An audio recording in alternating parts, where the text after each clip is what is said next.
In this tutorial, we're going to be looking at 5 important low back muscles. We're going to be, first of all, talking about the 5 muscles themselves.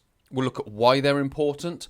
We'll look at how these muscles work together to improve your low back health and fitness. And then finally, we'll look at what are the best exercises to target them, because it's not always the normal standard set of exercises that people think, because how they function will in effect determine the exercises that we choose. If you want to build your low back strength endurance, then please do click the link below and go through to my How to Build Low Back Strength Endurance online 12-week program.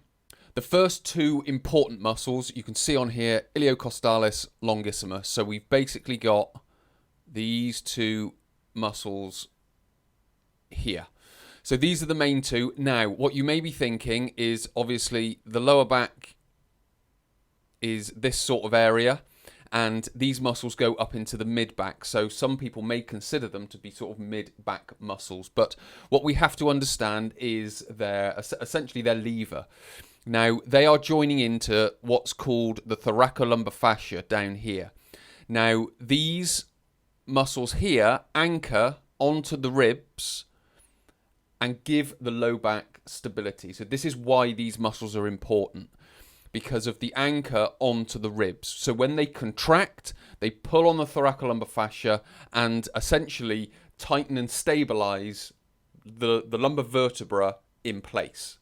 We then have quadratus lumborum, or the QL muscle, and glute medius. So QL, which is here, and then all of the vertebra here. So you're basically joining together the pelvis, the ribs, and the lumbar spine. And then you've got glute medius, which is there in another way to stabilize the pelvis. So it basically sits along here. So these muscles sort of work laterally to stabilize the pelvis, which then again will stabilize the lower back and allow these muscles to work properly. So you can see just on here, you've got the iliocostalis muscle that we talked about before, and longissimus coming up here.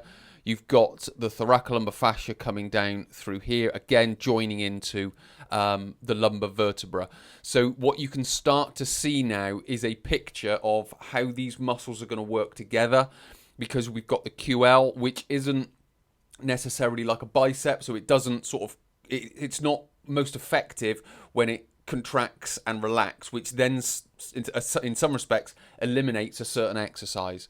And it's a similar thing with glute medius as well. It's not like a bicep where it needs like that the contraction and relaxation, or flexion and extension within the muscle, or concentric and eccentric contraction. It's more of a static, stabilizing, isometric type of muscle to stabilize the area.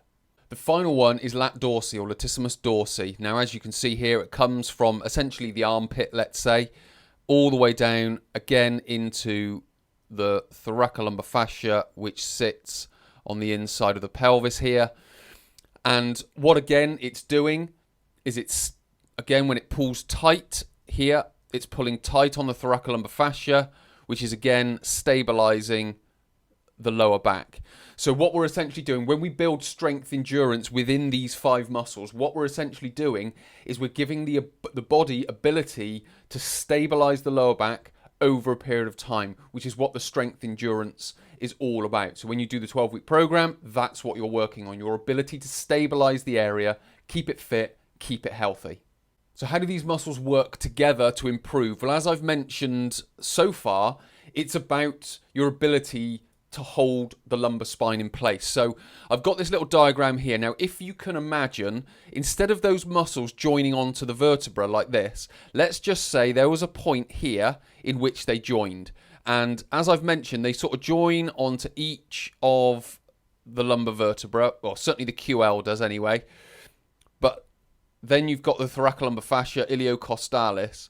So what you've got is this sort of anchor point down here. Now, this isn't an exact example, but it's more of a metaphor. So what you've got is you've got this anchor point down here. So when all these muscles pull tight, this is able to stay upright, which is one of the primary things that our body wants to do. So it wants to hold up your spine. Now, obviously, the anchor point isn't here. It's much closer to the spine, and there are different anchor points because you've got the pelvis as well, and so on and so forth. But just to sort of understand the principle of how it's holding up your spine, you can essentially think of it like guy ropes on a tent, like the mast of a ship or a yacht or whatever, and they're all tied down to these anchor points to hold it upright. So one of the ways our body does that is it will have an anchor point behind, obviously, to the side and to the front, and it will hold the spine up in that way. And again, if you're building the strength endurance, the strength, it can hold the position, and then the endurance, it can do it over time with minimal fatigue, which is again going to keep it healthy and fit over time. There are two other ways how these muscles work to improve your low back health and fitness. One is to neutralize anterior shear, and two is to maintain spine stability over time, which is kind of what I've been saying all the way through. But if we just take this neutralizing anterior shear, so I've got myself here performing a deadlift with a kettlebell, and as you can see, I'm in the deadlift position, I've got my body over. Now, I've put this spine at about 45 degrees, again, to just try and replicate what my body's doing here. So what wants to happen, so if we have no muscles up here, or above the erector spinae group, what wants to happen is these vertebrae, obviously, want to fall off the front of the one below. That's known as the anterior shear. So where a vertebra wants to drop off the front, that force that's pulling it forward is a shearing force. So what the muscles do, so if we take this anchor point back here again, and then we attach all of these vertebrae to it, when these muscles contract, and it's important that they contract in the neutral position as well, because if you round the back, it takes away the ability of the muscles to neutralize this force. So they attach here, they attach all the way up the spine. So when they're in the neutral position, what basically happens is all these muscles contract, anchor to the point, and what that does is that again maintains the health of the spine, because it neutralizes the anterior shear, which maintains the health of the discs, the vertebra, and also the facet joints indirectly, in so much as you're not arching your spine. So all of these, or the holding of the spine up and the neutralizing of the anterior shear, all go towards maintaining spine stability, so maintaining the position of these vertebrae, certainly through the lumbar spine, over time. So the exercises that do this best, 3 examples. There are more. Please, add some in the comment section below, and maybe I can confirm or deny that they are useful exercises. But we've got bird dog, bridge, good morning, or RDL, as I showed you before. Because again, we're maintaining neutral posture, which is going to be activating the muscles properly, which is going to be neutralizing the anterior shear.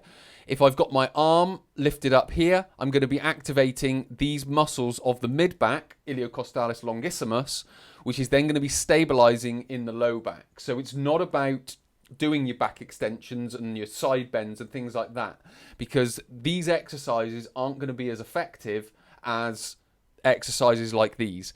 You've then got the bridge, which is going to be activating glutes, which is going to be helping with the stabilization of the pelvis, which is then going to help with the stability of the spine. If we do the RDL that I was doing in the previous slide, so it was picking up with one hand, you're going to get more work out of the QL. You're going to get a little bit more work out of iliocostalis longissimus on either side, and probably glute medius as well on either side. So again, by adapting the exercises in that way is going to make them slightly more effective exercises, and to maintain that stability of the spine. So as I mentioned, there are more exercises than this, but as a general rule, we need these type of static contraction type exercises, albeit this is a movement exercise because I'm lifting the weight, but through here it's all static contraction. So we need that to stabilize the area, to build the endurance, to build the strength, so again we can maintain good low back health over time, throughout life, if you will. So to quickly summarize what we've talked about, 5 important muscles: iliocostalis, longissimus, QL, glute medius, lat dorsi. Why are they important? Because they hold up your spine, they neutralize anterior shear, and they maintain spine stability over time. The best exercises to target them: bird dog, bridge, good morning, RDL type exercises. These types of exercises are going to be much more effective than your back extensions, than your twists, than your side bends. So please do move away from those exercises and start doing the ones that are on the screen. Many thanks for watching. I hope you found this content useful. If you have enjoyed it, please do hit the like button. If you've learned something new, hit the thanks button. If you want to watch more of these, hit the subscribe button. And if you have a comment or a question, stick it in the comment section below and I'll do my best to get it answered as quickly as possible.